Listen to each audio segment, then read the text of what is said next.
Okay. Hello, everybody.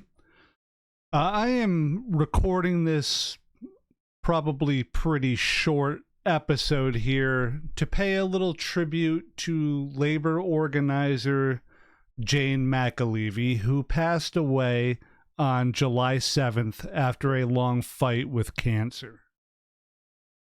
I also hope to introduce her and her work to anybody out there who never had a chance to read or hear her speak during her lifetime, and hopefully inspire a few of you to look into her books, her interviews, her podcast interviews, her YouTube appearances, and everything, her courses, her speeches, and so on. Now, before we get going, I do want to just say that I did not personally know Jane McAlevey. I'd never met her. I've never even been in the same room with her.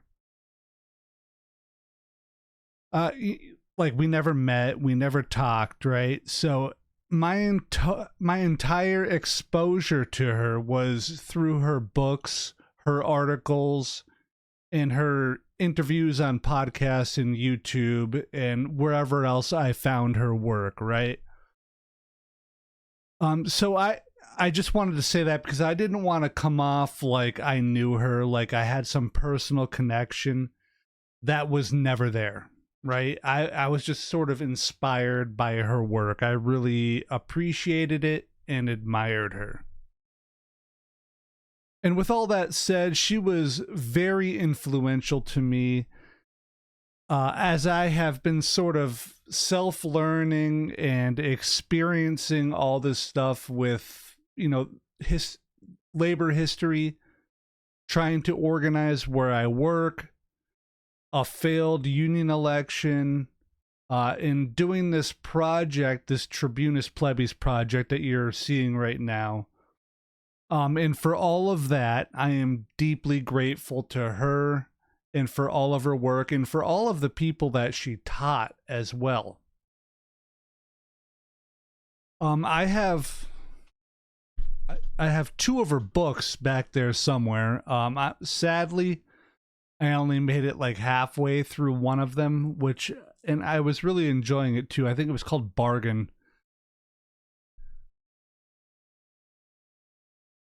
But I became, I guess, far more familiar with McAlevey through various interviews, via podcasts and videos, and through some articles that she wrote in places like The Atlantic, a lot of other places. I just remember The Atlantic being a place I remember seeing her byline a lot. Ingesting her ideas, it really helped me shape my own ideas. It helped fill them out, I guess, to make them more robust.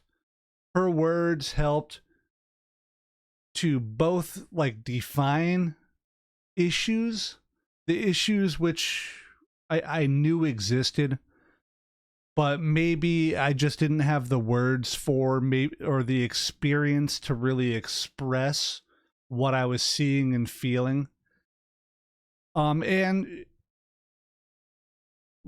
hearing her, I guess her ideas, it helped me to actually better create solutions which could be proffered out into the world, right? To help alleviate some of those issues and to help fix some of them.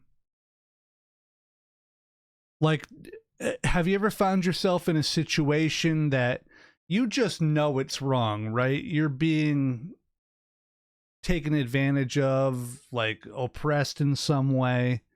You can feel it, something happened, but maybe you can't quite express it.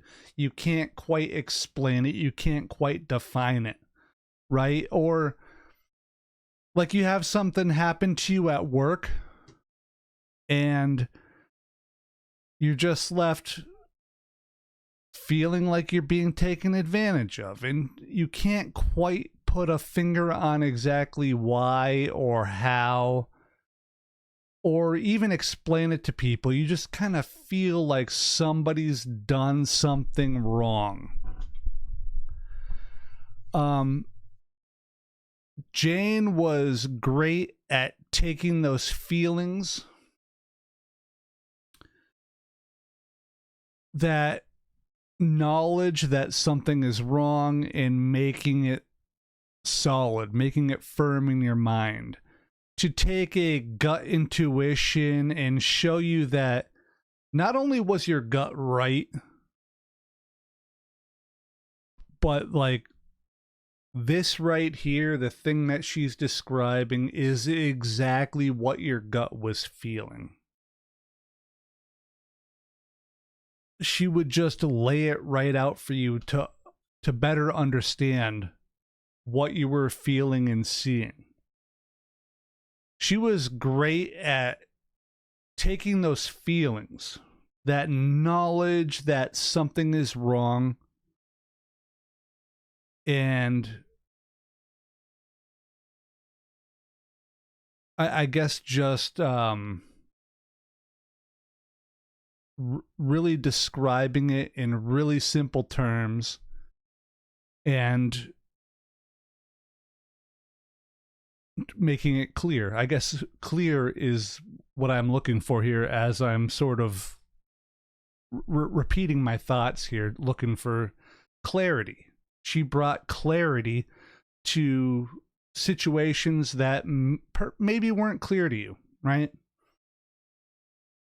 And when I say all of this, I don't mean like she was talking to me, like working it out with me. It was more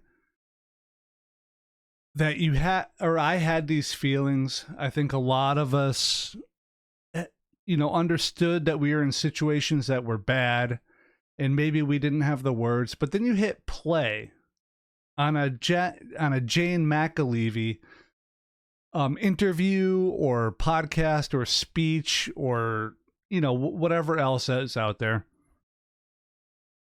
And she would just start talking, and she'd talk about the world that we're in. She'd talk about the workplace. And I, at least, and maybe some of you, would just lean back in their chair like, that's it. That's it. That's exactly what I've been trying to tell people. She would just lay it all right out there. And thinking about some of this, her influence on me, I guess, and some of the things she talked about, it reminded me earlier in the day about this article, not an article, a blog post that I wrote several years ago, probably in 2017 or 18. It's long. Maybe I'll put a link to my webpage or something and put this blog post back up. Just whatever, you can read it if you want. But basically, the post was saying that you don't need to be able to fully express or have a solution to a problem when you know that something is wrong. You can kind of know, I know there's something wrong here, right?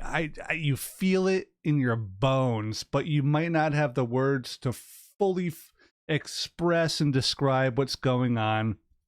And you might not have a solution for it, and that's okay.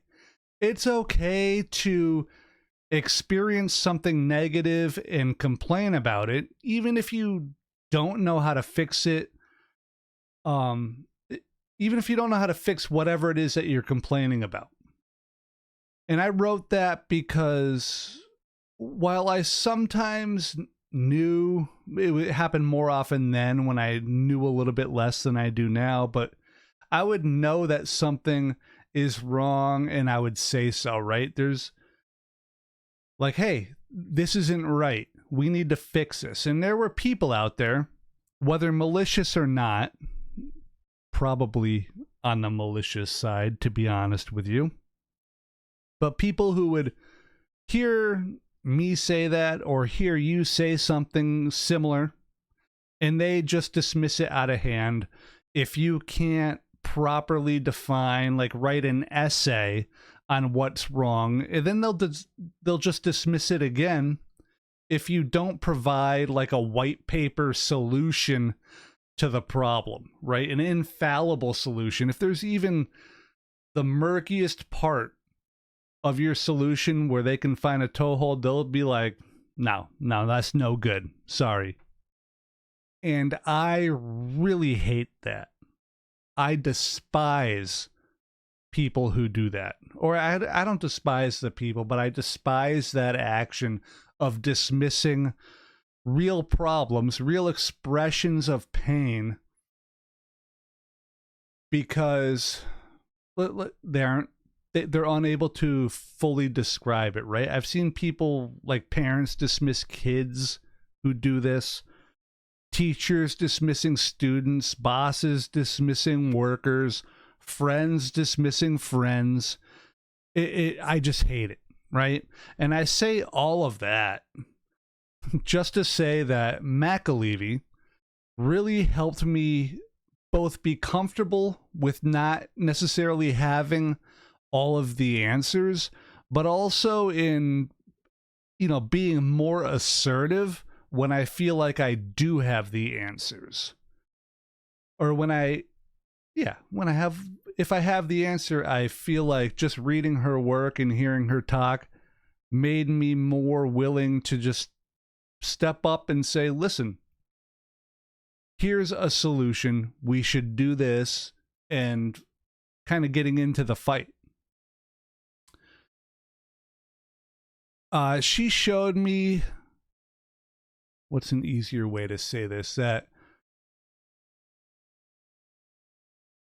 she helped show me the problem. She helped describe the problems, and she clearly laid out solutions to those problems, which we can all use to help ourselves.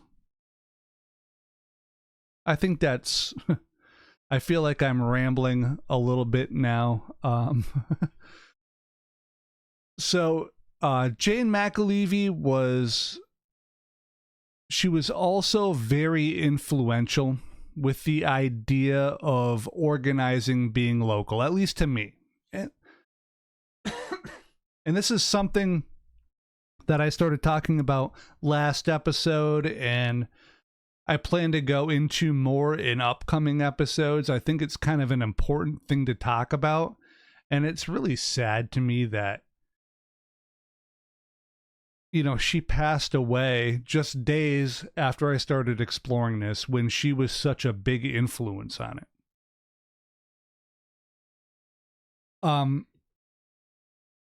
It was through reading about McAlevey's enormous, at the time, battles with the SEIU union in, I believe it was Las Vegas, or maybe it was like Greater Nevada, and it had to do with nurses and hotel workers, I believe. And there was also another fight that she was involved in Stamford, Connecticut, that really brought all of this home for me. Another moment, this was another big moment, I guess, where she helped really concretize some like gelatinous, watery ideas that had been sloshing around in my head.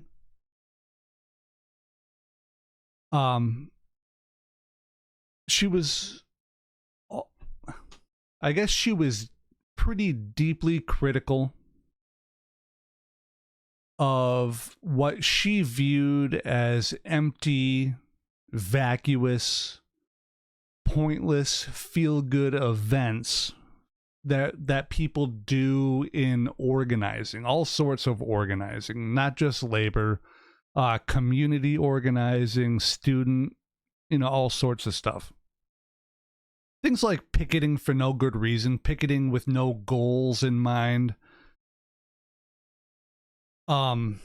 rallying with no real goals involved. She didn't like stuff like that. These feel-good events that had no had no purpose. Just the sorts of things that make organizers feel good, that fill organizations with happy feelings, with smiles, but they achieve no real goals.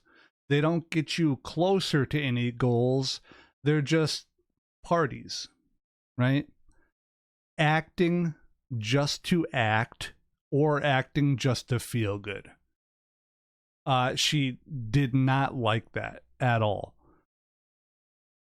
She, rather than, I guess, these sort of self-congratulatory, celebratory gatherings, she advocated for what she termed deep organizing. She basically wanted workers to talk to each other. I know it's wild to think about, but she wanted us to talk to each other. She wanted us to organize each other, to radicalize each other, to have actual meaningful conversations amongst ourselves, amongst the workers. She even wanted us, if you can believe this, to have one-on-one conversations. And especially one-on-one conversations with people sitting on the fence who maybe don't quite agree with us. And even more than that, she wanted us to actually really have conversations with people who were dead set against unionization, against organizing. She advocated that both to get a majority to vote yes for a union, right? Obviously, you want to win, but also to build, maintain, nurture, enough, I guess, internal support to be constantly radicalized internally, or I guess maybe for lack of a better term, to always be strike ready. Her view of organizing and her critiques, often loud and often quite cutting critiques of currently running unions and current organizing efforts,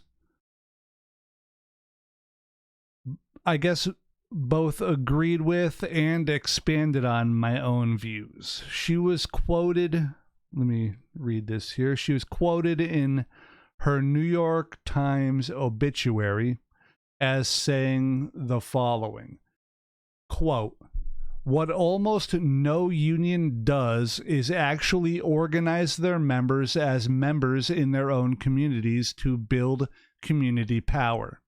I teach workers to take over their unions and change them." End quote. And hell yes, that's what we need to be doing.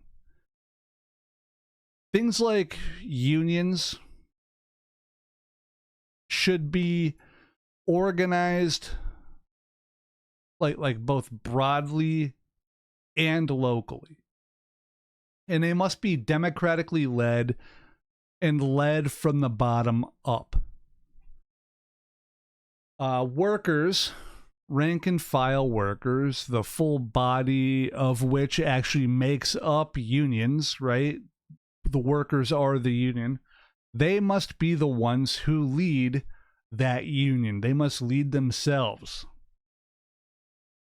But even more importantly, and I guess obviously more important, than more important than the influence that she had on, some guy with a podcast and a YouTube channel with nearly several hundred listeners and viewers, is the influence she had out in the real world amongst actual workers. I am an actual worker. but amongst, the broader public, right? Influencing me is not a big deal. Influencing thousands of workers is pretty significant. She advocated directly for,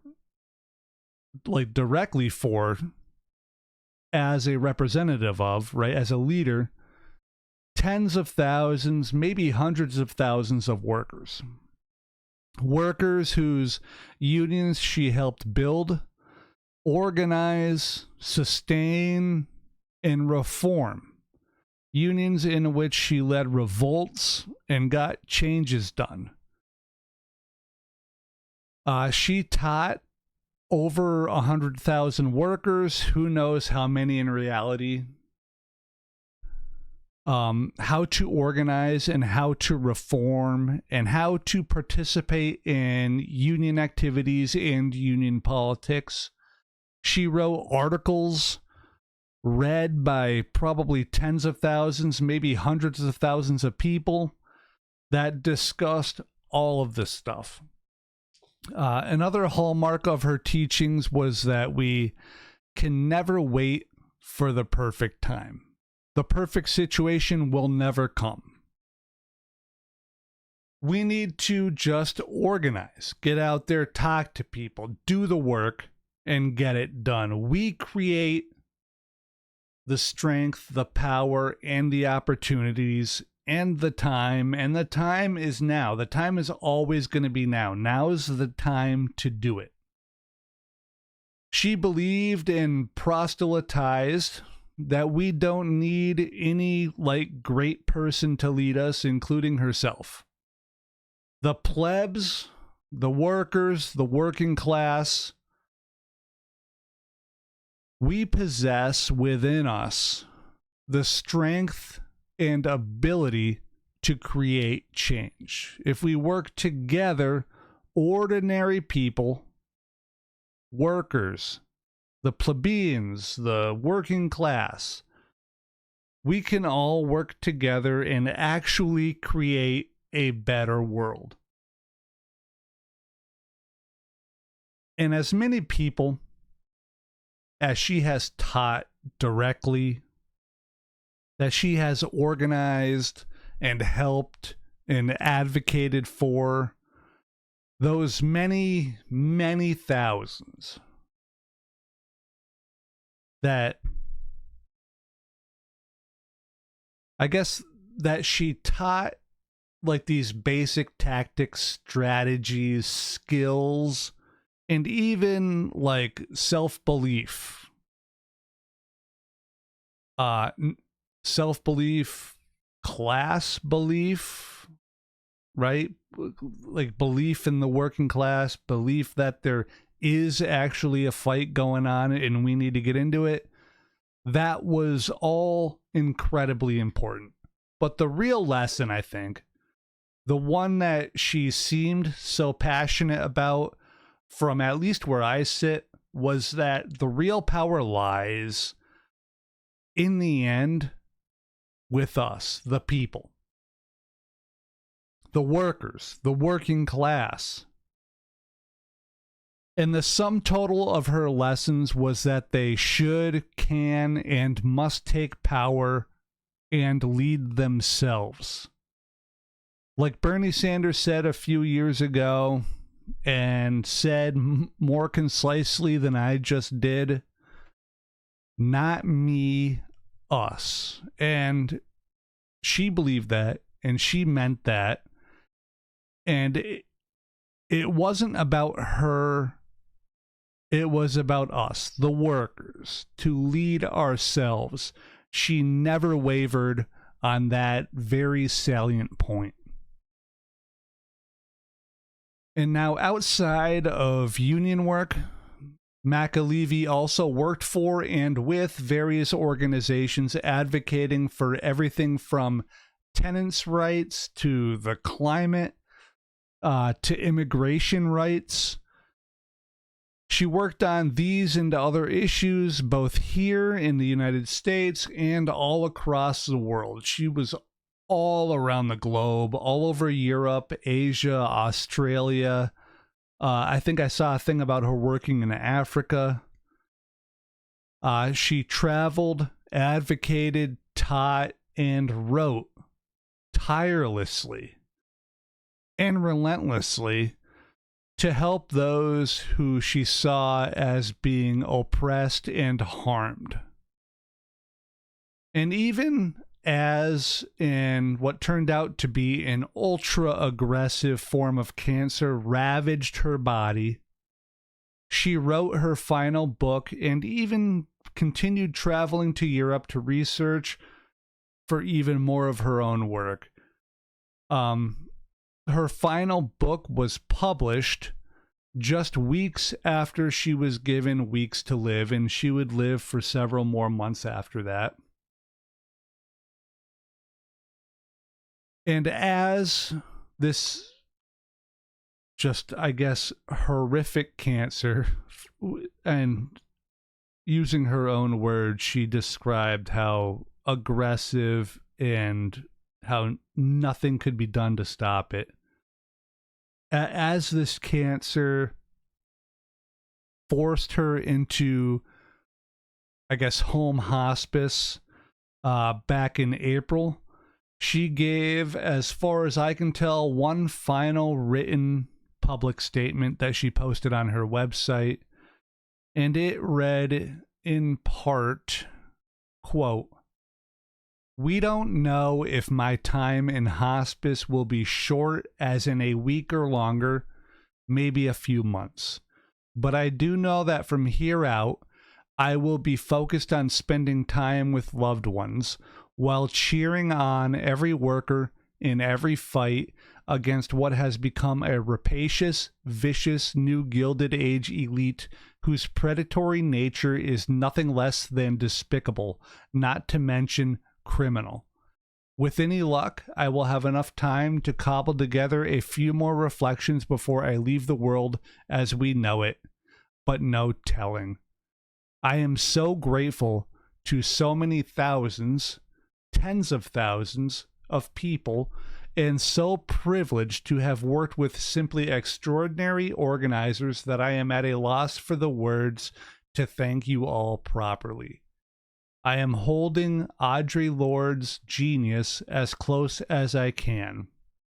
And she quotes Audre Lorde, quote, "I am deliberate and afraid of nothing," end quote.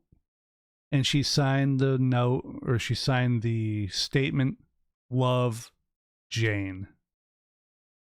Jane McAlevey dedicated her life to helping those least able to help themselves, immigrants, tenants, refugees, and so on. She dedicated her life to not just building and solidifying unions, but in organizing the masses in a class war that very few people see as clearly as she did, and even fewer who stand on the front lines fighting as she did, let alone as ferociously.